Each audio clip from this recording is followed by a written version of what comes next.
Hello, Morongo Basin, and listeners around the world online at Z107.7 FM.com. Here is the Z107.7 Local News for Friday, August 21st, 2026. The California Department of Fish and Wildlife issued a report on their western Joshua Tree conservation efforts for fiscal year 2024-2025. This is the second year that the CDFW has tracked data related to incidental take permits and conservation efforts. The Western Joshua Tree Conservation Act requires that a report be issued presenting data from each fiscal year, and this year's report is the first such report to be issued. The report is submitted to the CDFW Commission and state legislature and includes information about take permits, tree removals, and the development of woodland areas. In fiscal year 24-25, the state issued 34,106 Western Joshua Tree incidental take permits. This is a sizable increase from 2023-2024, which saw just 2,792 take permits issued.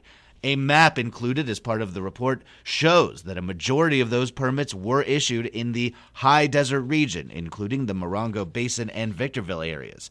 The CDFW says in the report that one of their achievements in the time period covered is that, quote, Western Joshua Tree permitting guidelines and practices have been streamlined.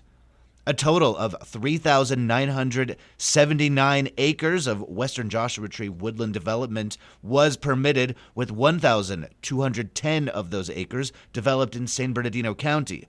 The report details the CDFW's first land acquisition project outside of Bakersfield in Kern County. Funds from take permits were used to purchase and conserve a woodland area totaling 283 acres.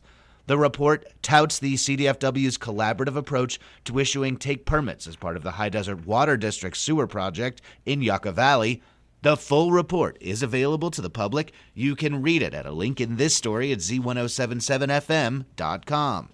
The Joshua Basin Water District has had full agendas for their last two meetings, with the board and the meetings themselves being major topics of discussion. Online news editor Robert Hayden digs into the discourse. The Joshua Basin Water District met on Wednesday to discuss, amongst other things, board changes brought on by actions from the last meeting on August 5th. At that meeting, agenda items calling for the formal censure of Board President Stacy Doolittle and a reorganization of the board were proposed but ultimately withdrawn, both by Vice President Thomas Short. Public comments at the August 5th meeting called for more transparency on the reasons for the censure, and frustrations around the order of the meeting were brought up by residents and board members alike. There were also accusations of possible Brown Act violations floated by members of the public who were present at the meeting. Vice President Thomas Short ultimately took responsibility for the agenda items, saying, I made bad choices, and like I said, I bear full responsibility, and I'm going to be considering where I'm going from here. Vice President Short resigned from the board the next day through an email to General Manager Sarah Johnson, who was at the time out on approved vacation leave. At Wednesday, August 19th's meeting, the first order of business was a change to the agenda as the Water District's General Counsel Jeff Hoskinson informed the board that due to an extended absence from General Manager Sarah Johnson, the board can nominate a General Manager pro tem. Hoskinson said that Johnson is out on a temporary approved leave separate from her vacation. Ultimately, the four board members voted to appoint Ann Roman as General Manager pro tem for the entire duration of Johnson's leave. In public comments, many residents still pushed for transparency and answers regarding what happened on August 5th, prompting a discussion about public availability of meeting minutes and transcripts of public comments presented at each meeting. Residents were also in attendance to speak on Lovemore Ranch, a development proposed and approved for a single-family residential lot in Joshua Tree. On August 19th, the Joshua Tree Village Neighbors, or JTVN, issued a call to action asking for the community to submit public comments at that evening's Joshua Basin Water District meeting. During those public comments, JTVN founder Atlas appealed to the board, asking them to write a letter to the county on their behalf. Asking for more information so that we can slow this down. This is a mess, and it's going to take time, a lot more time, another lawsuit, and we need your help. We need support from this community. Regarding the vacancy on the Water District Board, they could choose to either hold a special election for the vacancy or appoint someone to the role. The board chose to consider appointing someone to the role at their September 16th meeting.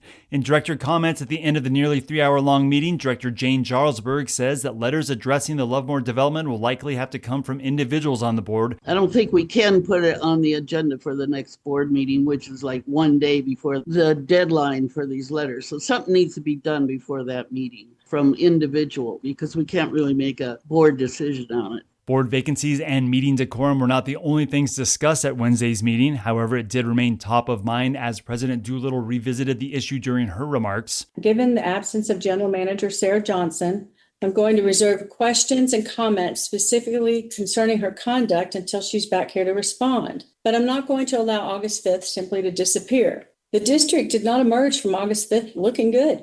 You can find longer version of the meeting's public and director comments at this story on our website, where you can also find a longer report on the August 5th meeting in the form of a podcast. That's all at our website, Z107.7 Reporting for Z107.7 News, I'm Robert Hayden. A contract for improvement work at Sunburst Park was approved at Tuesday's meeting of the San Bernardino County Board of Supervisors as part of their consent agenda. The Board of Supervisors approved a construction bid for approximately $3.5 million for improvements to Sunburst Park and Joshua Tree. The contract was awarded to Three Peaks Corp., a construction company based in Calamasa. Consent agenda items are typically voted on as a group and without discussion from the board or public comment, but 3rd District Supervisor Don Rao made special mention of the project at the meeting. This morning, I would like to highlight item number 58 on our consent calendar. It is an item that will award construction contract in the amount of $3 million to make improvements to the Sunburst Park, which is our community park in Joshua Tree. The project is fully funded by the Clean California Local Grant Program and will include improvements like new playgrounds, accessible walkways, enhanced lighting, landscaping, and outdoor fitness zones. The Clean California Local Grant Program is a program through the California Department of Transportation designed to fund improvements to parks, roads, transit centers, and tribal lands. The construction proposal has a 6-month target date for completion.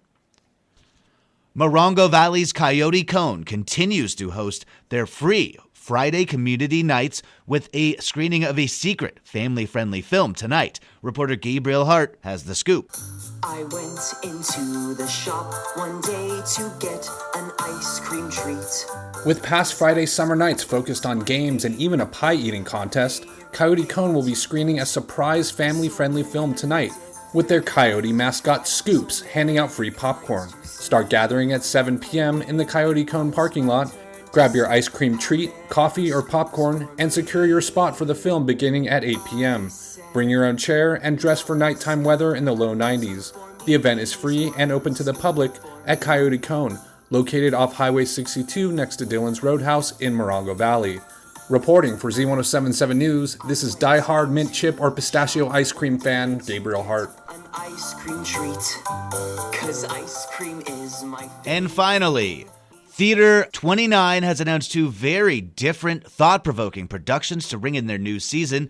Arts and entertainment reporter Charlie Thomas shed some light on these high desert debuts. Theater 29's 2026-27 season begins in September with 2 weekends of never-before-seen works. This season opener is set to challenge perceptions and inspire imagination. Kicking off the festivities from September 11th through 13th is the original play Larry's Back by acclaimed playwright Steve Stasich. Following its sold-out debut at the Santa Monica Playhouse, this intriguing production makes its way to the Morongo Basin. The narrative begins at a dinner party celebrating the expansion of a socially minded business aimed at supporting single mothers. As Olivia, her husband Larry, and their lawyer Desmond toast to their success, Larry makes a startling announcement before abruptly leaving. This unexpected turn leaves Olivia and Desmond questioning whether Larry's actions are a prank or something more profound. Directed by Stasich himself and featuring performances by Mary Carrick, John Malone, and Frank Wiley, this compelling play delves into the complexities of love amidst personal upheaval. The following weekend, from September 18th to 20th, is something completely different with The Last 7 Days of Obsession Obsidian Absurd. This experimental, multidisciplinary production is the brainchild of Bay Area drag artist and violinist Obsidian Absurd. Combining personal narratives of gender transition and Chinese-American ancestry migration with live chamber music, surrealistic theater, and avant-garde costume design, this show is a truly immersive experience. Featuring musical contributions by cellist Christopher Constanza and violinist Deborah Fong, this production offers a groundbreaking performance that the High Desert has yet to witness. Tickets for both captivating shows are available at theater29.org. Theater 29's upcoming season is generously supported by a grant from Visit 29, ensuring a vibrant and engaging year of theatrical excellence. Reporting for Z107.7, this is arts and entertainment reporter Charlie Thomas. That's our local news. Hear local news 7 times a day, 7 days a week at 7, 8, 9, noon, 4, 5, and 6.